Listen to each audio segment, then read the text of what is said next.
party people. Well, welcome once again to the Party of One podcast, the actual play RPG podcast where the gaming table is always set for two. I'm your host as always, Jeff Stormer. This week on the show, I am joined by Cole Burkhardt for a game of Battle of the Gods. Created as part of the Your Move Jam, a game jam designed around making games that involve a single Powered by the Apocalypse style move, Battle of the Gods is a world-building game about creating a pantheon of legendary beings and then having those legendary beings go to war and seeing how their war changes the fabric of the world itself. It rules exactly as much as it sounds it does, and I was super happy to play it. I think it turned out great. I think it's a great episode. I think you're really going to love it. You should check the show notes for more information about Battle of the Gods. Cole, in addition to just being a good friend, returning guest, one of my favorite people to play games with, is also currently running an Indiegogo for a podcast called Null and Void. It sounds really, really cool. I've already backed it. You should go doing the exact same thing. Check the show notes for more information about that. Cole will talk about it during the episode. Go, back it, make it a reality. I think it's going to be very cool. It's a show that I'm really, really looking forward to. You can find more information about Null and Void, Cole's podcast, Cole's information, as well as information about Battle of the Gods in the show notes. And I think with all of that, we'll go ahead and throw it over to me in the past so that he can get started with the show. Take it past me. Thanks, future me. This week, I am joined once again by my good friend, Cole Burkhardt. Cole, thank you so much for coming back on Party of One. Hey, love to be here. I'm really happy to have you back on the show. It has been a while. I was saying to you before we started recording, it's been a while since we've actually recorded together because the last game we played, we technically happened at different timelines. It's a whole big complicated thing. It's a good episode, though. It is. It was a very good episode, and it was a fun episode because I don't often get to hear Party of One episodes as a pure listener, and that was a treat. I was very into that. It really boosted my whole day doing that. So thank you for being a part of that, by the way. But real quick, before we get into the game that we're playing this week, why don't you let the lovely listeners at home know about all the stuff you got going on you might want them to know about? Oh, goodness, I'm doing quite a lot. Right now, what I'd love to tell you folks about is the Indiegogo campaign that is currently going on for my very first audio drama. I've produced a whole bunch of shows, but this is the first one I'm doing for myself. It is called Null and Void. You can find us on Twitter at Null and Void Pod. It is a sci-fi audio drama about being gay and fighting capitalism. What more could you need in the world? Yeah, I mean, you've got me. You hooked me. You can find more info on our pinned tweet on the Twitter, but we are currently running an Indiegogo campaign until April 1st to try and raise the funds for our first season so I can pay all my lovely voice actors and audio producers. Wonderful. I am looking at the Indiegogo right now. I'm not going to distract myself from the episode, but I'm going to keep the tab up and back that when we're off the recording. We've got a lot of very cool things, like an own personalized cease and desist order that I will write because you are so awesome. You literally need to stop. That's very good. As well as a couple different posters and stickers and buttons and annotated scripts and a whole bunch of stuff. Damn, very good. Very, very good. All right, I have this. I'm excited. That's very good. All right, do you want to get into a game this week? I would love to. Cole, do you want to not just get into a game this week? Do you want to murder the very gods themselves? I want to get into a fight with the gods. Let's do it. We are playing Battle of the Gods this week by Karen Malady. It is a game about, well, it's pretty much exactly what it says on the tin. I appreciate a game title that does not leave a lot to the imagination, and I'm very excited to get into Battle of the Gods. So, this is exactly like it says. This is a game in which we are going to create a pantheon of gods. I guess for the two of us, we're going to create two. Mm-hmm. And then we are going to go to battle with each other. We're going to figure out why we are going to war, and then we are going to, in our battle, change the very world itself. As we are beings of great power, our power bleeds into the world, and our going to battle will change the very makeup of the world around us.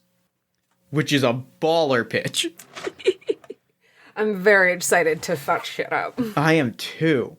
So, the way the game starts is I'm going to read, this game has a one Powered by the Apocalypse style move, which I will read at the top of the game, and then we will revisit when it's actually time to fight all the gods at once. And then we'll kind of understand the context of it as we go, but it's helpful to have this sort of presented up front. When you fight all the gods at once, apply your enhancements and roll 2d6. On a hit, your god lives. On a 10 plus, you will pick 3. On a 7 to 9, you'll pick 2. You can either choose an additional tag for the world, remove a tag from the world, take a remaining purview from a dead god, take a remaining symbol from a dead god, or die yourself. Which I love that that's an option. I love that that's an option for a hit. That makes me very happy. On a miss, 6 or below, your god dies. And you'll choose 2. Either your purview is destroyed, your symbol is destroyed, or you will also remove a tag from the world. A purview being the thing that your god oversees, the sort of larger-than-life elements that you are commanding, and your symbol being a physical element that is anchored to the world itself. So that's basically the premise in a nutshell. That's what we're going to be doing. We are going to be going to battle, and our battle is going to change everything forever. I have so many ideas already. I do too. I'm very excited. So now we're going to get into character creation. The way this works is there is a checklist of 4 things, which we will choose... sorry. Sorry, aren't we building the world first? You're right. I missed a step. I went from step 0 to step 2. Thank you for catching me on that. So we're going to build the world together. The way that we're going to do that is we are going to choose the origin of the world. We're going to choose 1 tag for 4 separate qualities, which is a quality, a plague, a people, and a value. And once we have all of that, we can kind of flesh out the, aesthetics of the world, the way the picture a whole, as well as like the name of the world that we are overseeing. So should we start with the origin? Sure. All right. So we start by choosing. Do we each choose a tag, or do we only choose 1 tag? Let me remind myself. I don't know if it says. I don't believe it says. So we could each pick 1, and then for when it comes to the... Oh, goodness, where's that sheet? When it comes to, like, a tag for each category, we could take 2 categories each. I like that. I like that a lot. Cool. Yeah, so we'll each pick an element of the origin of the world, and then we will sort of collaboratively combine those, because part of it is also we're making up an element of the creation myth of this world. I think I know which one I want to go with immediately. Are we picking only from that list they've provided, or are you okay with, other ones? I would be perfectly okay with other ones if you want to throw one out there. Yeah, how about you go first? Okay, because I am going to pick from the list because Forged is very cool to me. Okay. Because what that conjures to me is an immediate picture of some sort of like machine life. Oh, good. Because I was planning on picking Ever Expanding. Ooh, I like that. That's and very so good. I really liked the idea of just machine building on top of machine on top of machine. Yes. Oh my god, I love that. That's very good. And so, like, I'm picturing as like an origin myth of this world is just that an engine started burning, and that engine yes, the eternal flame. Yes, and it just started never stopped churning out creation, and as that happened, life came from that, and as the engine grew larger, more and more complex life came out from it, and yes, life began assembling life. That's very cool, is the thing. I love that. Oh, I love it. I that's very good. And so that's the nature of our world. That is our origin myth. Traditionally, we would be writing these things down on like a myth sheet, a shared document for us to lay out. But the nice thing about having a podcast is that our myth sheet is an audio track that will be available to the world. Okay, so do you have 2 of the 4 categories, the quality, plague, people, or value, that you feel strongly about? I don't. I'm looking through the different tags they've given. And I think I'd also be okay just throwing out new words for any of these as well. Yeah. I kind of like the idea that the plague is also the people. Okay, I like that.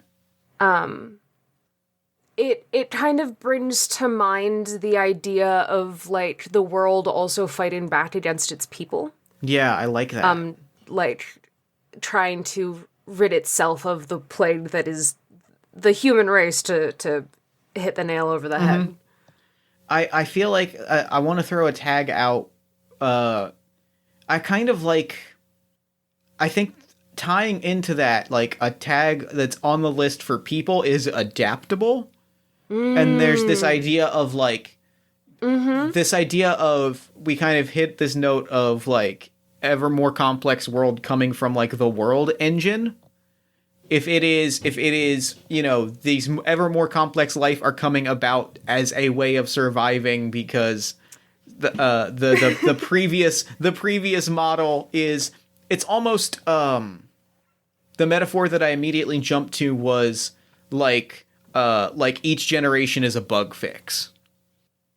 A bug fix? Yeah, oh, like yes. in a software kind of way. Yeah. It's like the next, it's like each like iteration, and therefore there's like it's the world creating new iterations to, there's a generational sort of super conflict that feels like that is set up of a plague of people fighting a plague of very adaptable people.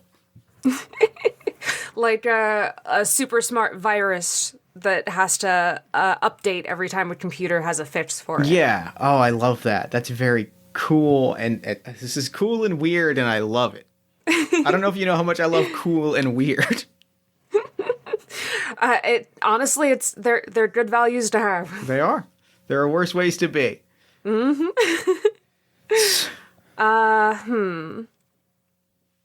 I guess the quality that makes sense would be changing, but if you have something else you prefer for that. I like changing. I like changing because I like that there's this element of it is almost the world itself is almost unrecognizable from generation to generation. Yeah.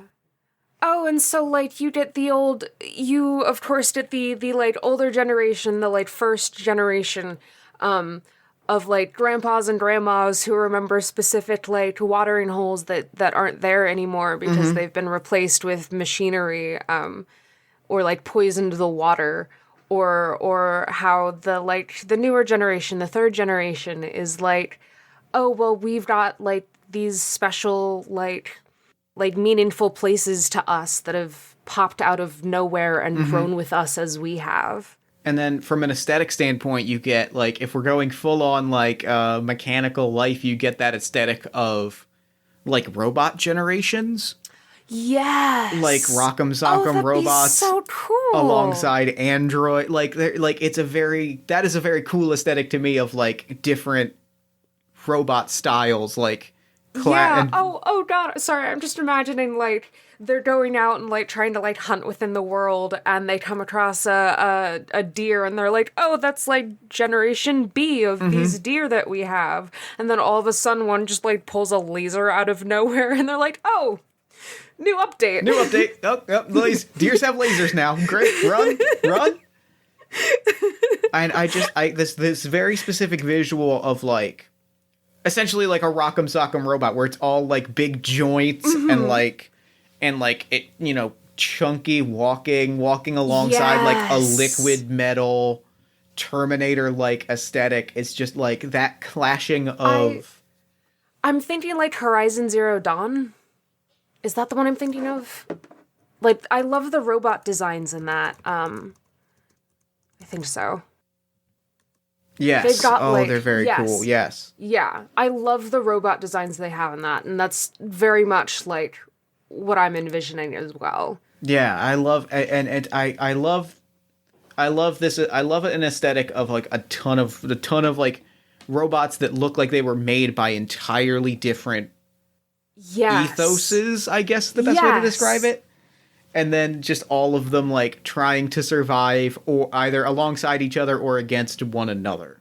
Yes. Dope. Oh, that's so good. Super cool. And so I feel like the one I want to throw out is survival. Ooh. I liked that. Yeah. Because it ties into the idea of, like, adaptable, and it ties into the idea of, like, competing against one another if it is just we are all like every generation is even if they are created by this at best ambivalent, at worst actively malevolent world engine that is just producing things, even if they are created at odds with each other, everyone in this world is trying to just like carve out their own little space, because like I love what you were describing of like finding these special places that come and go and might not exist anymore. And so that picture of like, that's what we're all after, is just like finding our own tiny space amidst this like generational super conflict is like tragic and beautiful and compelling to me. Yeah, I really liked that. Imagine being a grandparent and seeing mountains that used to be there 20 or 30 years ago just being leveled by like these giant Rock'em Sock'em robots, or seeing the tops of them like spread out and pushed forward to become like a bridge leading onward by whatever unseen force rules are like machine, our ever-growing engine. Or like a city sky, like looking out to a city skyline and just seeing it like gray goo, where it just like melts before your eyes, and you're like, well, that's not great. No, we should probably leave. Yeah. We should go. It's very cool. All right, let's take this. And so our world tags, the world that we've created is an ever-expanding, forged world, a changing world, plagued by people, ever adaptable, valuing survival. Those are our tags. Those are the things that in our battle of the gods those are the things that may change. By changing those words, we'll talk through what that means for the world at large. I'm hyped. I'm extremely excited. All right, so now we're going to create the gods that are going to go to battle. How this is going to work is we are each separately, without consulting the other person. We're going to choose some things off of some checklists. We have an identity, a concept, a goal, and some questions. The questions we'll probably answer once we've introduced each other. So we'll choose out our sort of identity, concept, and goal to try and figure out like who our gods are, and then we will sort of introduce one another, answer some questions, and then go to battle. Whew. All right. I'm not going to lie, I've been reading Feast for a King, which is a very good, very bloody, very not safe for work online comic, where they have these almost godlike aliens that are also kind of robots, called like worms. And I fucking love their concept. So I may steal some stuff from that. That's fine. Talent borrows and genius steals.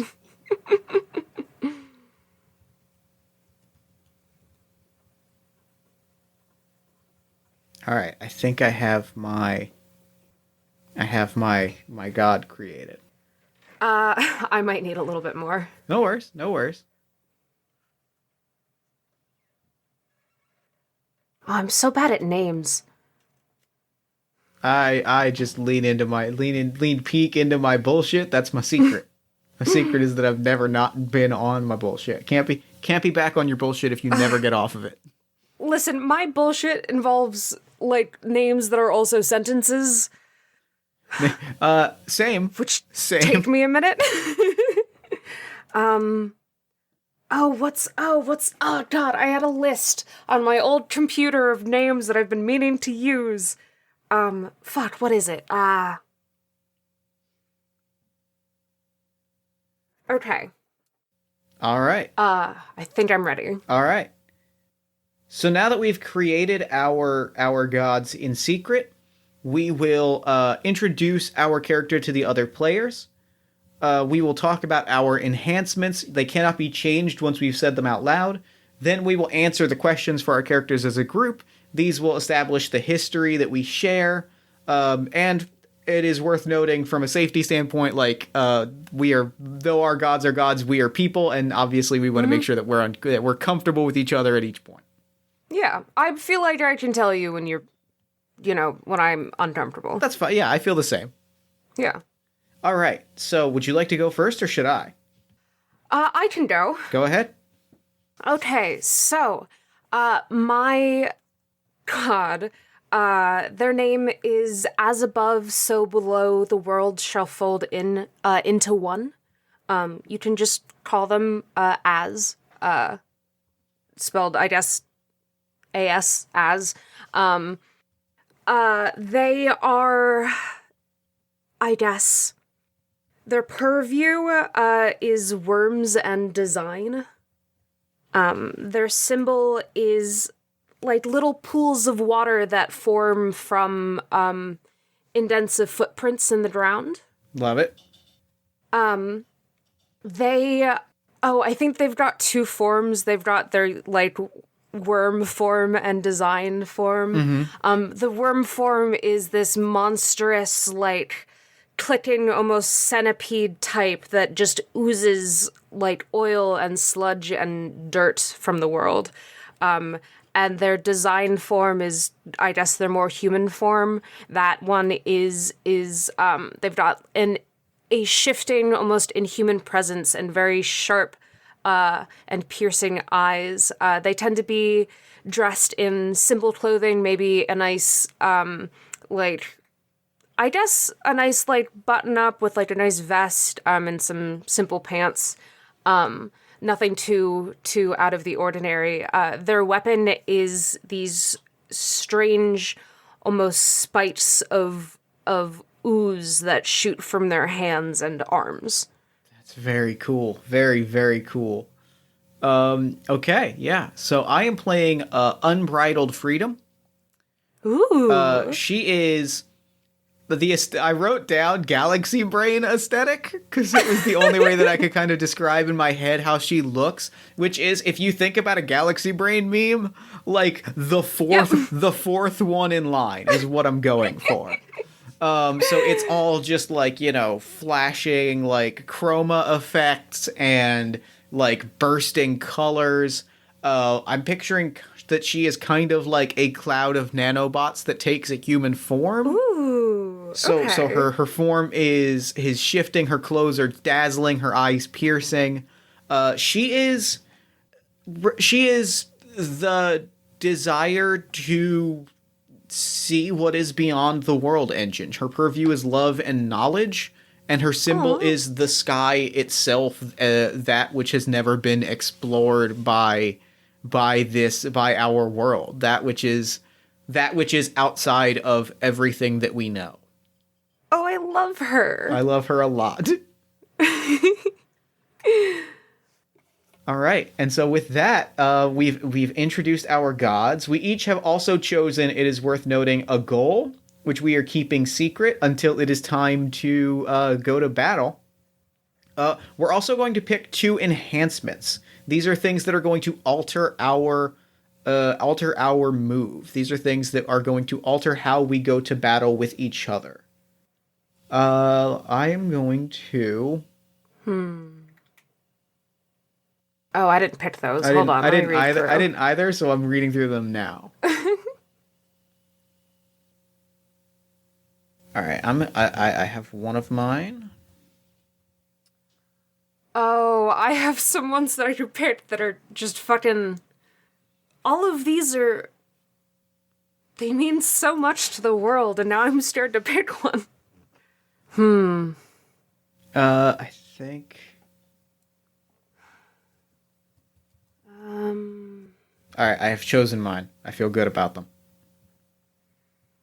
I think I am too. Okay.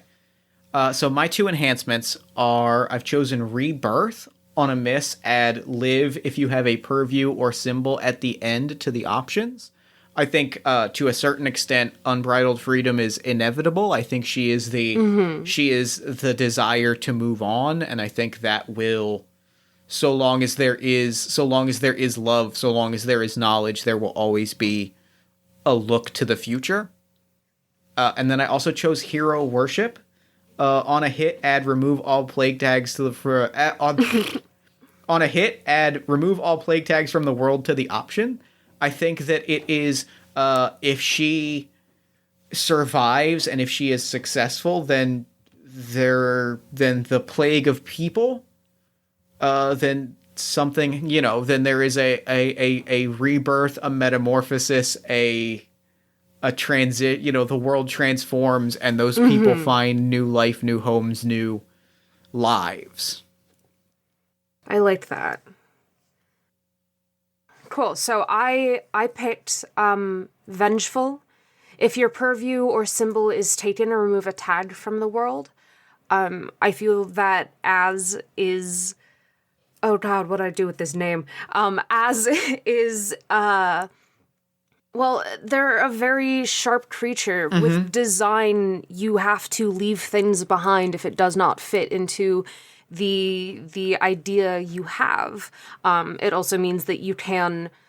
you have to know when to let go of certain things in order to move forward. Design is all about innovation. I also picked Mother of Monsters. Pick an additional plague. If this tag is removed, you live. For the plague, I was thinking, hold on, let me double check something before I picked that. I would think, the plague is also just the environment, because I imagine things that are, that might be a better way to put that. I'm not 100% sold on the environment, but I think it might be more, like corruption, from within, in that machine. Hold on. I actually don't know if I like that. Let me... Okay. Sorry. No, I'm good. A fickle bitch. You're good. Because I was also thinking, Earth Mother, but that seemed like a little too intense considering, our quality is survival. And that seems... Although it would be interesting to see what happens when a society that is forced to survive on a daily basis loses the instinct of survival. And what that would mean. That is very interesting. Yeah, fuck it. We'll go with Earth Mother. All right. So I've also picked Earth Mother. So on a miss, add remove all quality tags from the world to the options. Because I think it will be very interesting to see what happens when a world that is focused so much on survival loses that base instinct. I love that.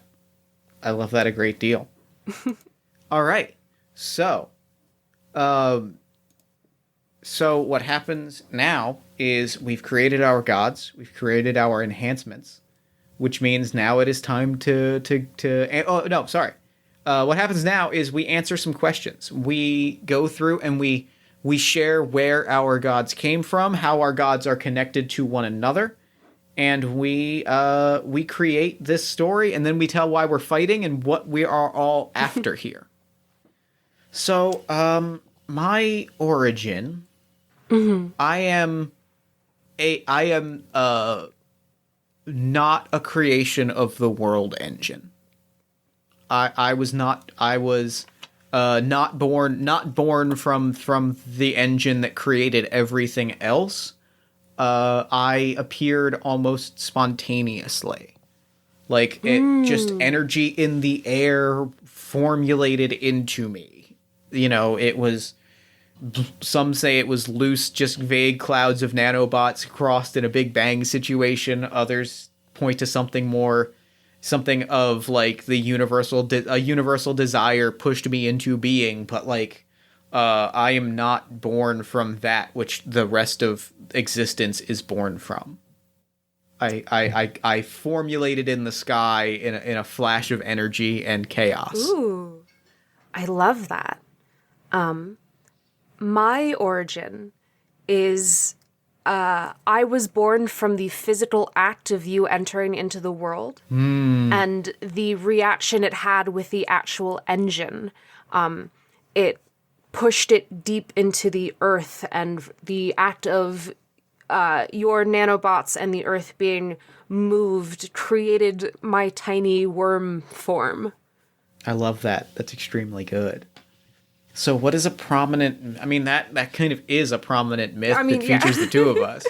I think the other half of that is... I think if I can throw this out there, I almost feel like I might be the reason that you have a human form. I think that was almost perhaps as a meeting point between unbridled freedom and the engine, like your human form was created for us to come face to face with one another. I like that. And so tell you what, how about this instead? Please. How, instead of you forming this human form, I designed it for me so I could meet with unbridled joy. I like that. Yep, that's perfect. That's very good. Yeah. I think we're along the same lines. Yeah, I like you having the agency in that and creating this thing because you are one of my purviews is design, right? And I'm always looking to better myself. Yes, yes, I think it's perfect.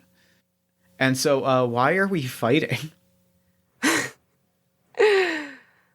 I kind of have an idea.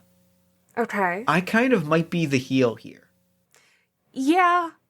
I might also hold it against you that you were born first and created me. I love that. Yep. There's a very good sibling rivalry aspect to that. Mm-hmm. And then I also what I'm thinking is I kind of refuse to engage, right? I have no desire to interface with the world engine or its emissaries. I have plans beyond my goals are beyond the engine, and therefore I have no interest in. And I am implicitly tied to it, yes. Using it to ever expand, and I want to know what your goddamn plans are and being included. And I won't. I will not ever.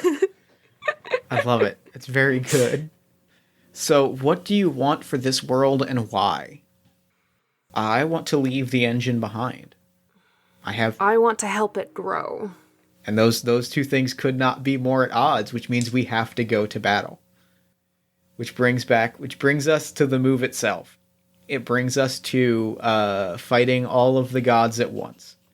Cole, would you like to read us the fight all the gods at once move? Since I read it last time. When you fight all the gods at once, apply your enhancements, then roll 2d6. On a hit, your god lives. On a 10+, pick 3. On a 7 to 9, pick 2. Pick an additional tag for the world. Remove a tag from the world. Take a remaining purview from a dead god. Take a remaining symbol from a dead god, or die. On a miss, a 6 below, your god dies. Pick 2. Your purview is destroyed, your symbol is destroyed, or you remove a tag from the world. Very excited about this. Knowing our tags, I'm very excited about this. All right, so now we apply our enhancements. We've already added go through our enhancements, and we're going to add anything that applies before the roll, which mine applies on a miss, and Hero Worship applies on a hit. So yeah, okay, then we're going to roll 2d6, and then we'll see what happens. All right. Ooh. That is a 7. That is a 10. Beautiful. Okay. So let's see what happens when we start the move. We apply our enhancements. So we start with the lowest roll and resolve that. We resolve what happens to the lowest roll, which is mine. And so this is a do we play exactly by the rules question or not? Do we want to choose all of our things or go back and forth? Let's play it by the rules, and then because I think after this, I believe we'll have time for one more. So let's play it by the rules this time, and then if we want to switch it up next time, we will. Yeah. All right. So I am going to on a hit, unbridled freedom lives. On a 7 and 9, I'm going to choose 2. I am going to choose. I'm going to remove a tag from the world, which is I'm going to remove. On a hit, I'm going to remove the plague on the world. I'm going to remove the plague of people. All right. I am. There is the Exodus to above. Rocket ships and cruisers blast off into the sky and. So they leave the planet. Yes. You don't just straight out apocalyptic kill them all. No. I give them my namesake. I give them a freedom to leave the engine behind and leave the conflict that has defined them behind. Okay. That is me using my, I believe, hero worship enhancement. Is that? Yes, that is me invoking hero worship, which on a hit, I remove all plague tags from the world as one of my 2 options.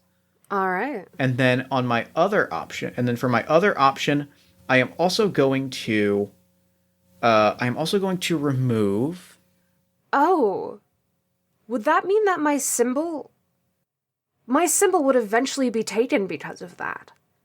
That might actually be my second symbol move. Is how the water pools and footsteps left behind, but if I'm ever exchanging, those footprints will be erased eventually. That's true. That's very interesting. But I can't take it from you because you're not dead. Maybe. I mean, I guess the footprints that are still there, like. Yeah, we should build around those or incorporate them into design. So I think my other option is also going to be, I think I'm going to take away, you know what? Tying perfectly into that, I'm taking away changing. Rude. I know. I have taken the future of this world away, right? Like the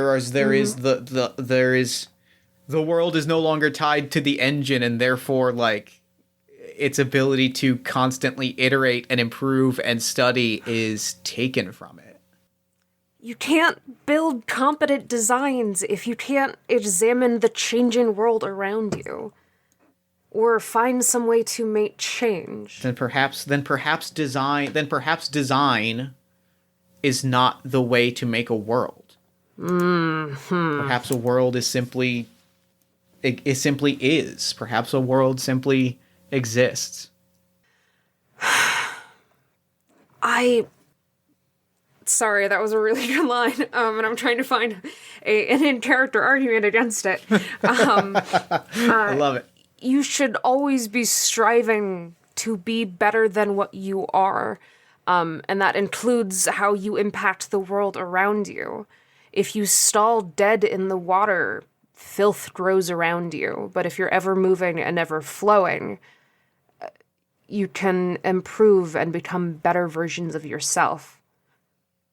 I genuinely I can't have an argument for that. That's just very good.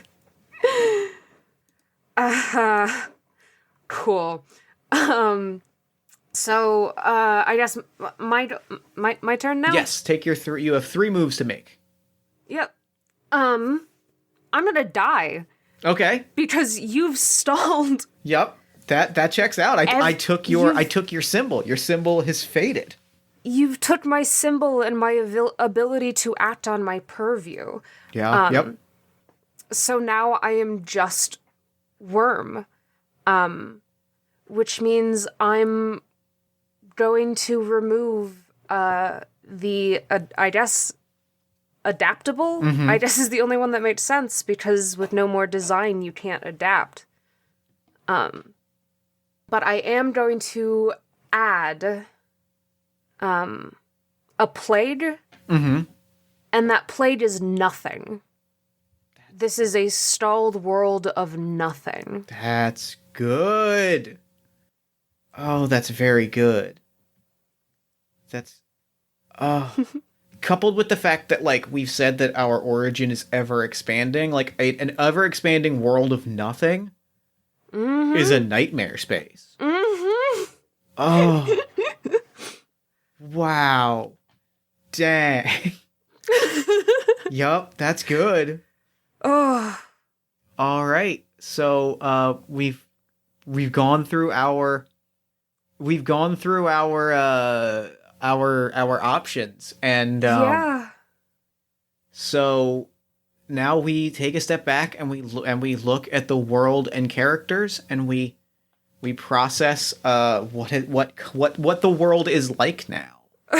we look at, basically the idea is that now we look through myth and we look at, like, what this world is now that unbridled freedom and as have gone to conflict. How does the world mourn as? How does the world mourn the worms of design? I don't know that it does. With all the humans gone, what else is there but nothing? Oh, that's beautiful. That's tragic and beautiful. I think adding to that tragedy, like, in time, unbridled freedom becomes nothing more than another world engine herself. Constantly creating not people, but horizons, not life, but the next frontier to chase after, the next. How does Joy mourn as? Oh. I think that she sees, so I think you are proven right in time. I think you are proven right in time that a world that is constantly, like, a people that are constantly running, not for any reason, but simply because there's something to chase after. That sort of blind ambition is toxic. And that desire to be better, there's no design to it. There's no goal in mind. There's no end point. It's merely chasing. Survive. Yeah, it's chase and survive. Survival was all that was left behind. Survival and nothing. It's a very nihilistic, like, we are moving to the next place just merely to be there. Like, it is just going from place to place, chasing after this the feeling of almost novelty. Right. And there's this feeling of, I think that she kind of just looks and says, they were right. Like, design, a world without design is a world of nothing. Dang. Sorry, that's so good. I know. Oh man, I'm hecked up. So, I'm gonna throw it to you. Do you want to do another quick round, or do you think we call it at that? I'm up for another round. Let's do one more round. I think I'm going. So, do we want to? I'm gonna throw out two options then, because we have two very clear, I guess, worlds and cosmic entities that we can follow.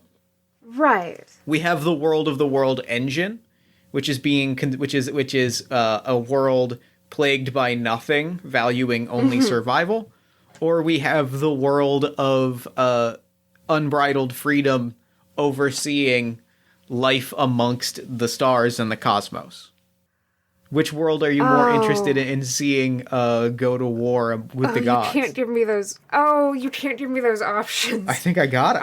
Because they're good as I can't decide.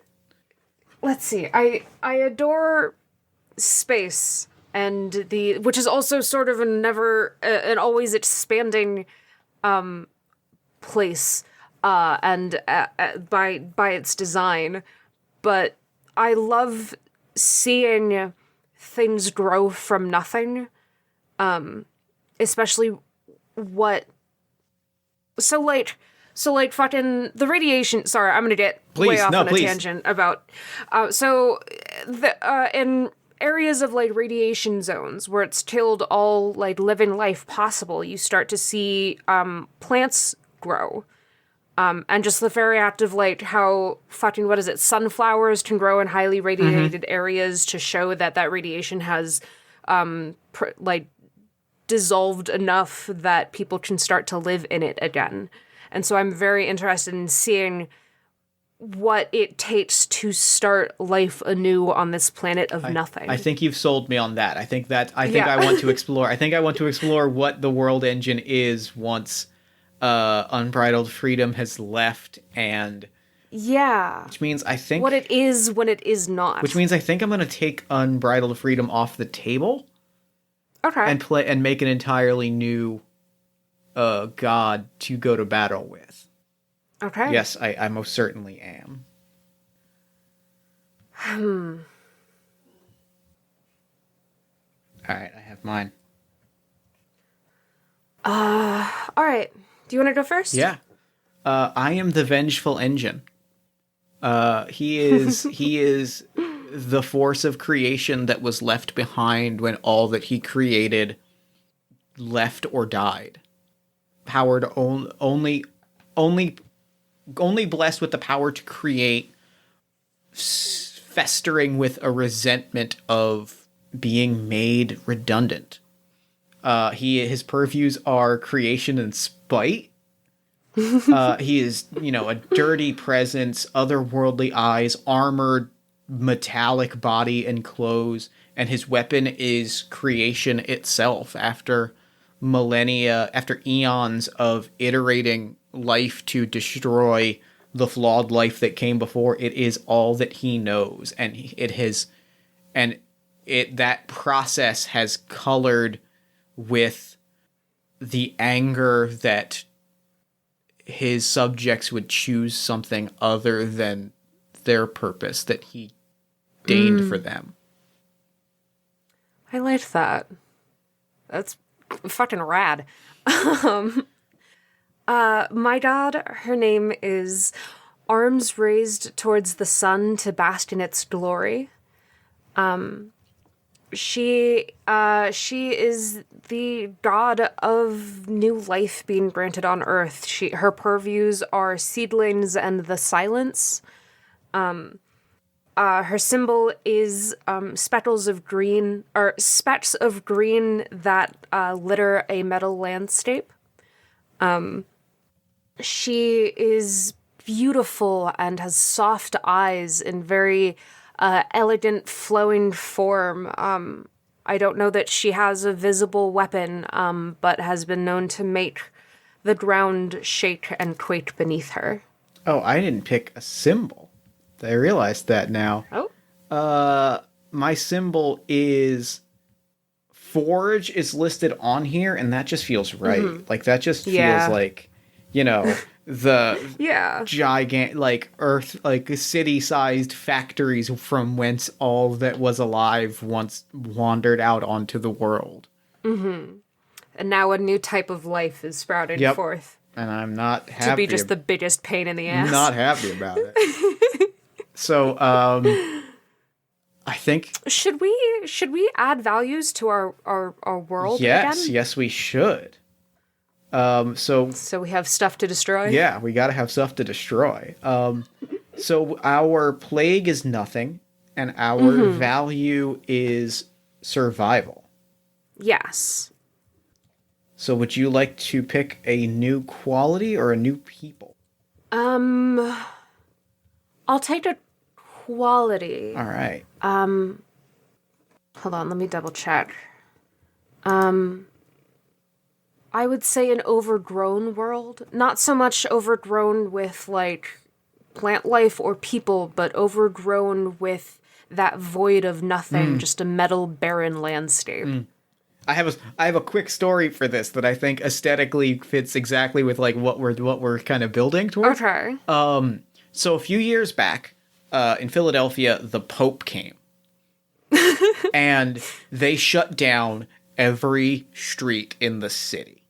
76, the Schuylkill Expressway, which is our busiest highway, was shut down, and you could look down it and it was empty. And city streets, like Market Street and major thoroughways were closed off so people could like walk in the streets.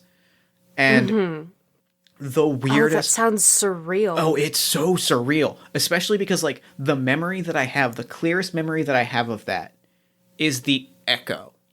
Is like you could hear... It was the first time in my life that like I was in a city specifically, like not in the country, not in the woods, in the city, and didn't hear the hum of cars and of machines and of like, you know, transit. Oh, that's so weird. You could hear the echoes of footsteps along these metal buildings, and it just was like the strangest, most surreal, most dreamlike thing of just hearing whispered conversations like bouncing off of buildings and footsteps and like all bouncing off of like metal and steel. And I feel like that is what has overgrown, is that feeling of being expecting something, a background hum, and it not being there. Right. That's very good. Oh, that's so good. That's very good. I'm going to take an item off of the list and say accidental. An accidental people. Playing off the idea of like plants growing in a highly irradiated area, I think like even more so than Unbridled Freedom, who was in some way perhaps like influenced by something in the world, right? This is this new world, the sort of the purviews of Arms Race Towards the Sun to Bask in Its Glory are random and are natural and are growing from nothingness in a way that nothing really has before. And so there's an energy there which I think ties very nicely into the vengeful engine of like, you are not my work. You are not my masterpiece. The fuck is this? Yeah. I didn't make you. You have the audacity to walk amongst me. I did not craft you. I spend eons making things and you just show up. And you just do it? I don't like this at all. And so that is, so do we need to, I think we do, I would like a prominent myth that features between the two of us of like how we have, because I feel like the other questions, like why we're fighting, I think is pretty natural, but like, I'd like to know like what it is like that, like what our crossing paths is like before we fight. Do you remember that old...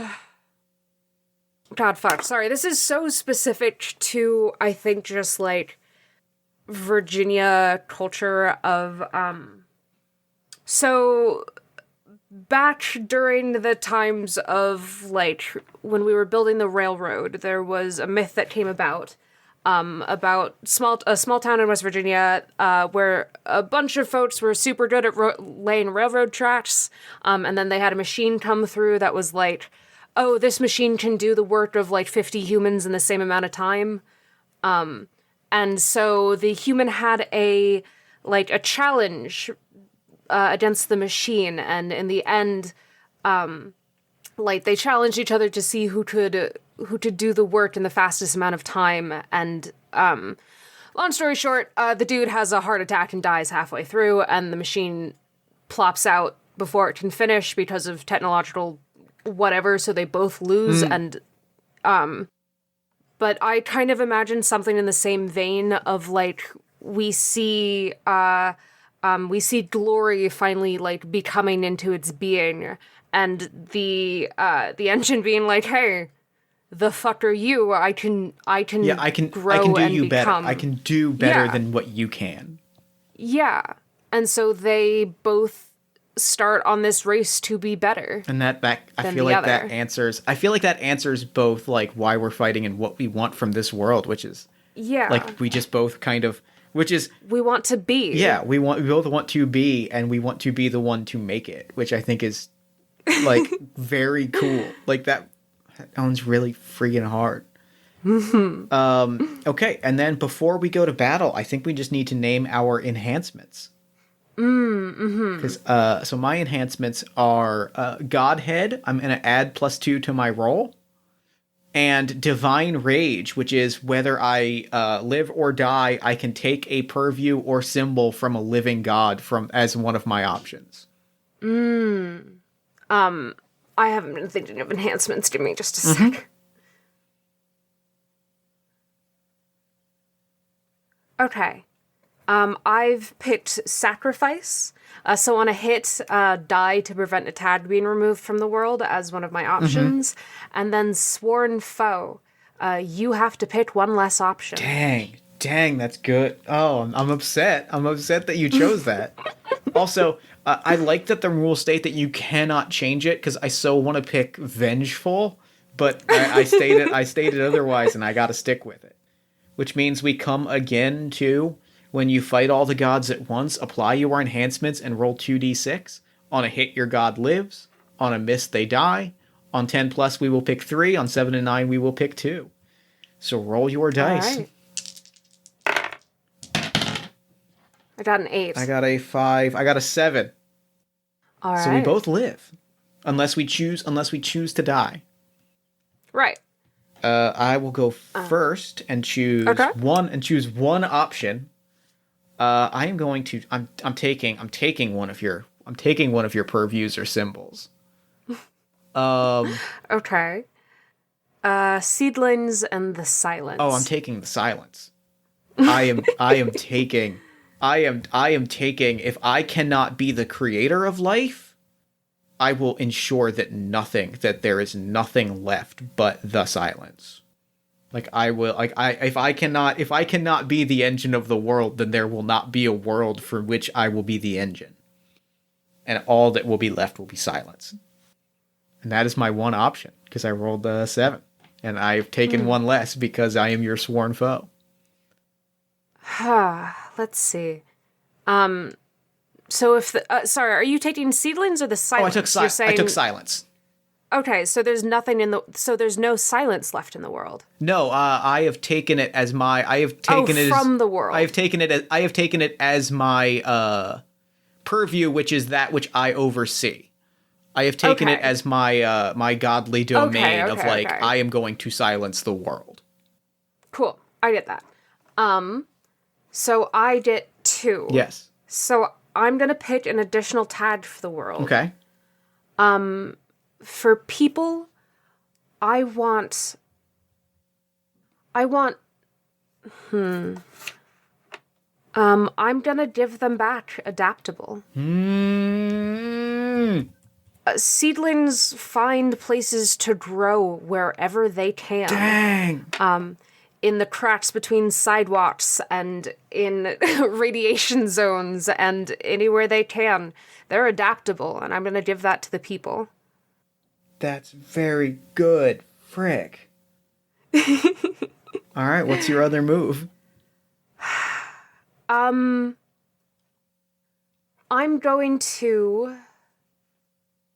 gonna take a symbol from a dead god. Hold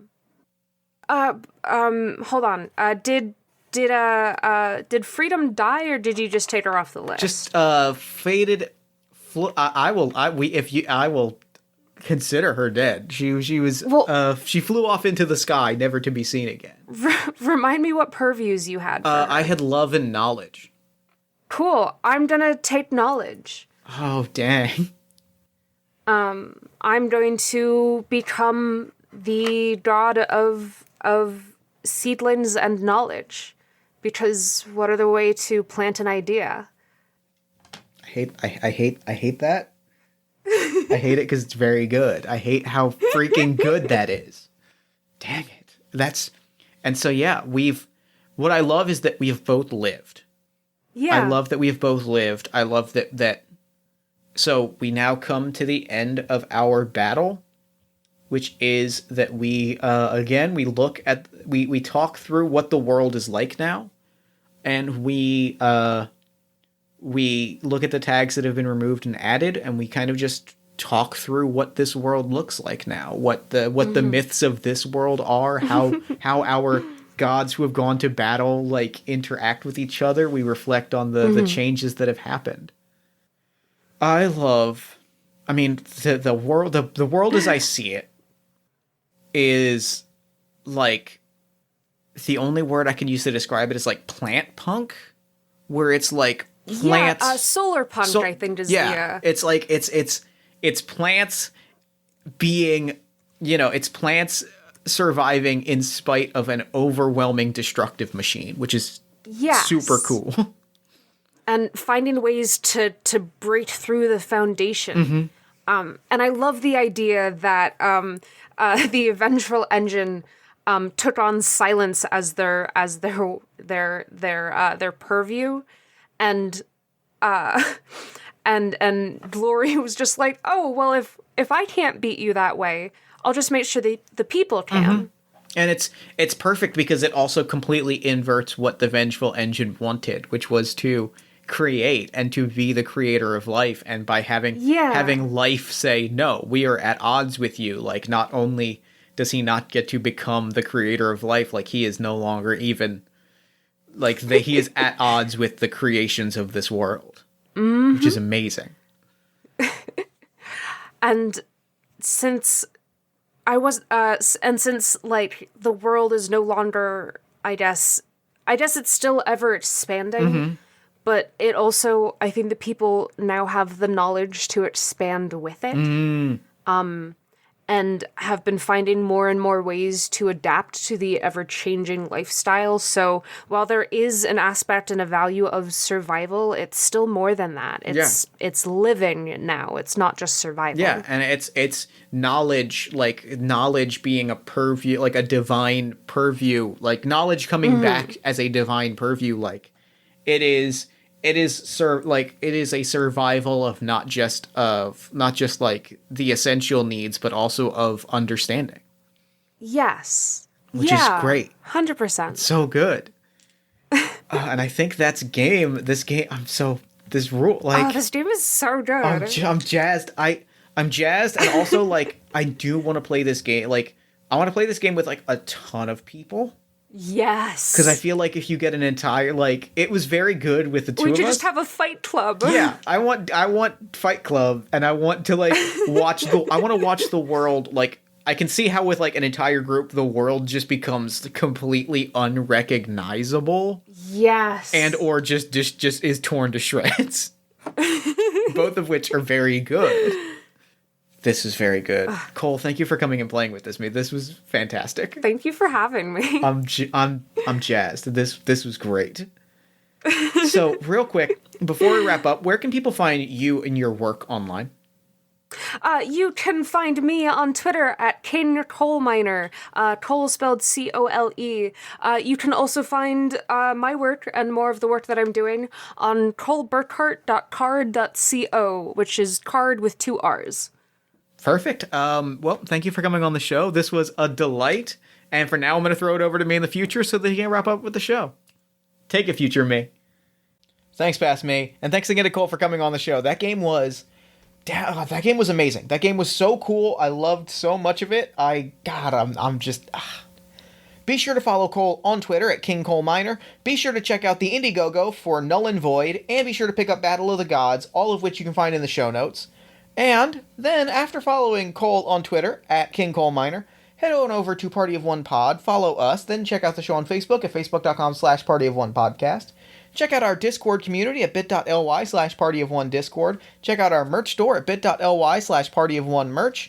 And you can support the podcasts that I produce, games I design, community stuff I do, articles I write, all of that good stuff at patreon.com/JeffStormer.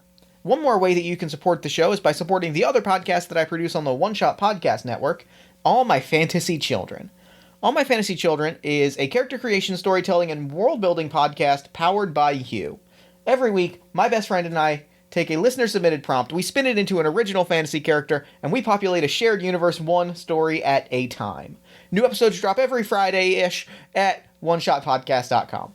Party of One is produced and edited, as always, by Jeff Stormer and Jen Frank. All music for the show comes from the song Infinite Lives by Megaran featuring the D&D Sluggers, and the Party of One logo is by Evan Rowland. If you'd like to inquire about advertising rates, press coverage, or coming on the show as a guest, you can email me at partyofonepodcast@gmail.com. And that's it for me. Until next time, thank you so much for listening. Remember to fight the forces of fascism every single day. Remember that self-love and self-care are radical and defiant acts of resistance, and as always, party on, everybody.